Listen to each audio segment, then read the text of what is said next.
Okay, in this video we are going to talk about step number 1, research. Okay, this is all about preparation.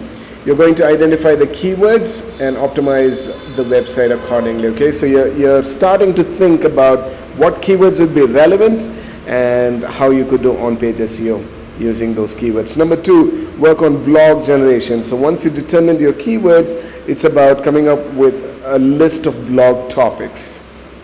And then of course, you're going to optimize the title and images, which we've spoken about in on-page SEO class. Okay, list out the relevant websites with good domain authority to create backlinks on. So once you have your content pages created, you come up with your blog topics, you're optimizing for search engine optimization, and now it's time for you to get backlinks. You're going to determine the websites that would be, 1, relevant to you, and number 2, that have high domain authority. Okay, you can get the domain authority scores using Moz bar, which is also discussed in our classes. Number 4, take necessary actions to make the website mobile friendly. So if you want to make that website mobile friendly, what would you do? Here's an example. Usually when I build a website, for example, currently I'm working on this website, which is about hardwood flooring. It's a WordPress website. So if I were to optimize a page for mobile friendliness, I'm going to use Elementor plugin, the landing, the page builder. So on this page builder, there is the responsive mode at the bottom. I click on there and you'll notice I look at all the different options like these. From a desktop perspective, how does the website look like? From a tablet landscape perspective, how will it look like? Tablet portrait perspective, right? And then mobile landscape, and then mobile portrait. Now this is what mobile responsiveness is. Okay, how does your website adapt to different screen sizes? Yeah, so you can use a website like mobile responsive. If you just go to Google and search for mobile responsiveness test, you'll be able to get websites where you can check to see if the website loads properly on different screen sizes or devices. Very handy. Okay, learn about tools like Google Search Console. Guess what? I've spoken about Google Search Console in depth as well in the classes. Go through that.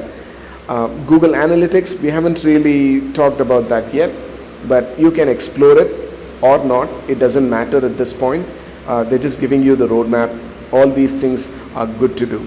Ahrefs is a paid SEO tool which is used by some of the top SEO folks around the world. Ahrefs is over $100 per month. That's the pricing, but it's a really cool tool that offers you a number of options. It gives you data about backlinks, how many websites are referring, okay, how many websites, unique websites are giving the links, how many keywords are ranking on Google organically, what's the amount of traffic that's coming to your website, etc. Okay, again, a super duper tool, slightly expensive, but there it is. You can explore that. Google Page Speed Insights. You can go to Google, search for Page Speed Insights. There you go. So, for example, you can go to Amazon.in. You can type any website, web pages URL. Okay, these are for individual pages. You can just copy and paste the URL, and Google will tell you how the web page is performing from Google's core web vitals that we spoke about. Things like LCP and FCP. Remember, we discussed these things. So that's what this is about. You can check out that. There it is, Google's Page Speed Insights.